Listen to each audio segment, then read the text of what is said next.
The lobby stretched away until it vanished from sight when Mateo asked for more room. The street door disappeared. "Give me back the door right now!" The bell on the front desk rang. A little door the size of a serving tray appeared, and Mateo's pocket suddenly felt lighter. His keys were gone. He needed to get his keys back and find a way out. Mateo swallowed his next protest. "That is exactly what you must not do," said a voice. A woman with her hair tied back emerged from behind the front desk, a ring of keys jingling at her belt. She introduced herself as Leah, the hotel manager. "What exactly did you ask for?" "More room. Then I demanded that it give back the door." "It gave you room by removing the exit.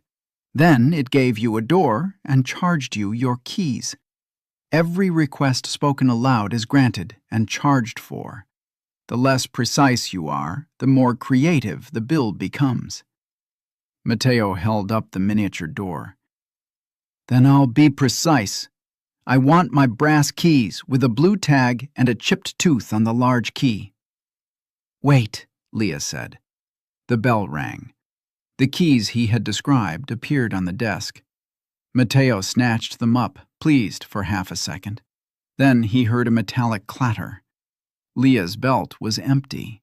She tried the reception office door. Locked. She pressed the service elevator button. Nothing happened.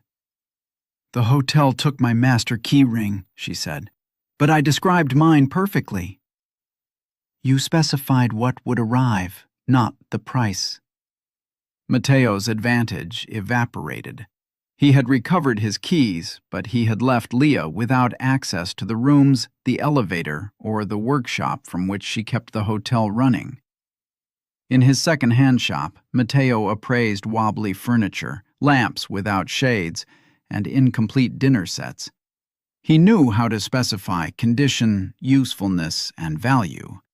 He had just discovered that this building made appraisals, too. It simply chose the bill for itself.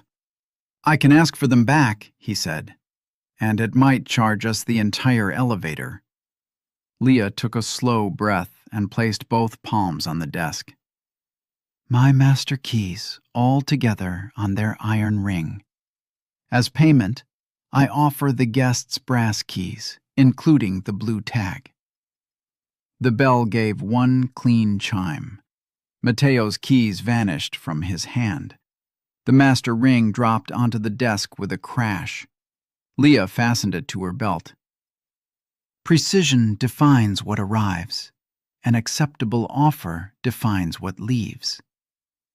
Mateo's pockets were empty again, but now he knew they had an advantage. If they proposed a truly equivalent payment, the hotel had to accept it.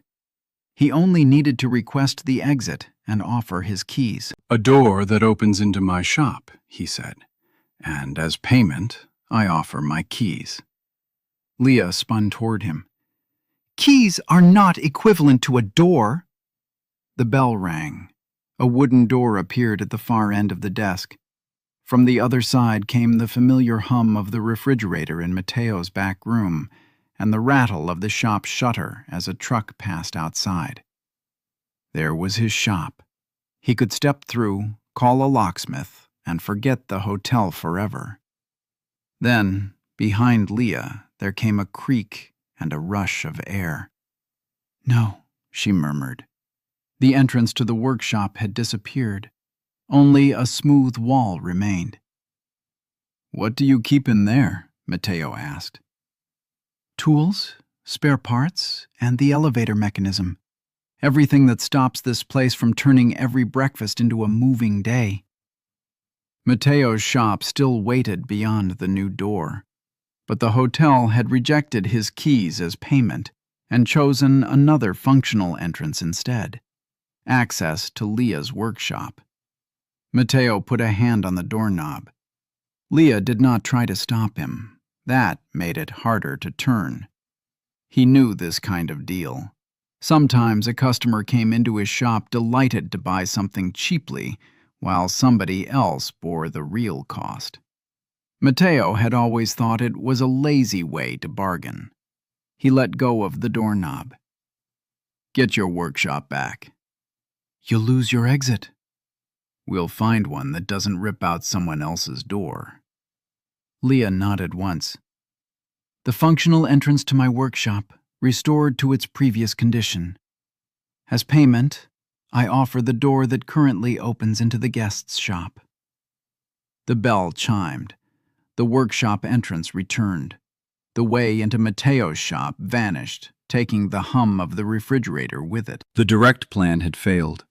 Asking for an exit allowed the hotel to charge them another exit. First, they would have to prepare a harmless price that the building could not reinterpret. "Do you have any discarded objects?" Mateo asked. "There's a storeroom behind the lobby." "We'll inspect one, without asking for anything. We'll look for something similar to what we need, but with no owner and no use." That sounds like a contradiction. I have a whole shop full of contradictions with price tags. Leah opened the storeroom with her master keys. Inside were objects preserved after renovations and unfortunate decorating decisions. Mateo rejected a lamp because it still gave light. He rejected a folding screen because Leah used it to hide pipes. He rejected a table with one short leg because a wobbly table was still a table, and sooner or later someone would need it. At the back, they found a door leaning against the wall. Mateo rapped his knuckles against the wood. It sounded hollow. The lock was fake, but it held an old key, worn smooth and far too large. Leah explained that the door had once decorated the lobby. It had never sealed a room, supported anything, or been claimed by anyone. "It looks like an entrance," Mateo said, "but it neither prevents nor permits entry. It has a key, but protects nothing. It's used, portable, and ownerless." "Could it pay for an exit?" "It could pay for a similar door. We still need to make the new one our exit, too." The master keys jingled as Leah turned toward the service elevator. The elevator had no doors of its own in the lobby, only an open doorway with a motionless car at the back. They carried the prop door over to it. Leah fetched a tape measure from the workshop, and Mateo measured the opening and the door aloud. With its decorative frame, the dimensions almost matched. "It supports no walls," Leah confirmed. "It blocks no route. It belongs to no guest, no employee, and no part of the hotel currently in use."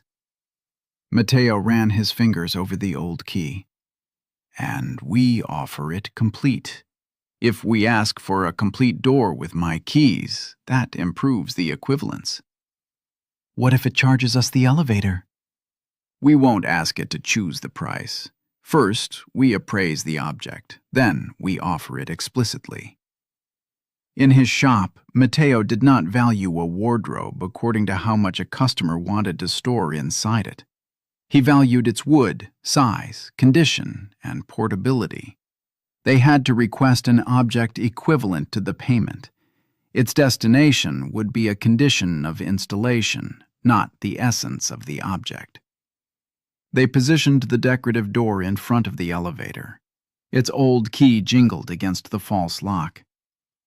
"Are you sure?" Leah asked. "No, but I can defend the price." Mateo rested his hand on the bell. He had begun the night believing that confidence could speed up any negotiation. Now he knew confidence was only useful after checking who would pay. He pressed the bell. "I request a used, portable, ownerless door with the exact dimensions of the service elevator opening, installed in that opening into my shop, with the requester's keys in the lock. As payment, I offer this used, portable, ownerless decorative door, complete with its old key." For a moment, nothing happened. Then the bell answered with a deeper chime, almost a satisfied one. The decorative door disappeared. A wooden door with a narrow frame fitted itself into the elevator opening. A ring of keys jingled in the lock. Mateo recognized the blue tag and the chipped tooth before he even touched them. He turned the key. From the other side came the sounds of his shop shutter, the refrigerator, and the tiny click of the illuminated sign that never switched off completely. The appraisal had been accepted. The hotel had charged exactly the object offered, and nothing more. Mateo removed his keys from the lock. "Once you cross," Leah said, "the door will remain here. It would be unwise to let the hotel keep a permanent route into your business." "Can you close it without taking another entrance?" "I'll ask for the decorative door back and offer this one as payment. We already know the hotel considers them equivalent." To complete the exchange, Mateo had to cross and let go of the door. A few hours earlier, he would have demanded impossible guarantees. Now, he entrusted the final step of the deal to Leah. "Make sure the prop goes back to the storeroom," he said. "It has a certain charm." "You just appraised it as perfectly expendable." "That doesn't mean we should treat it badly." Mateo crossed through. The familiar floor of his shop creaked beneath his shoes. From the hotel, Leah called out, "The used decorative door, with its old key, restored to its previous condition. As payment, I offer the portable door the guest has just used." The bell rang on the other side. The door grew light beneath Mateo's hand and disappeared without a tug. In its place stood the intact wall of his back room. His keys were still with him. The next morning, Mateo raised the shutter and found a hotel bell on the counter. Beneath it lay a note in firm handwriting. "For specific requests." Mateo found a large label. He wrote, "One countertop bell, 6 centimeters in diameter, which accepts only explicit offers and never charges doors, keys, or any part of a building." He stuck the label underneath and added, "Ring only with a prepared equivalent." Then the bell jingled all by itself. A second note dropped out of the air. "Terms accepted. Leah needs a lamp that won't turn breakfast into a moving day." Mateo turned the sign on the door from closed to open, looked at the second-hand lamps, and smiled. This time, he intended to start with the price.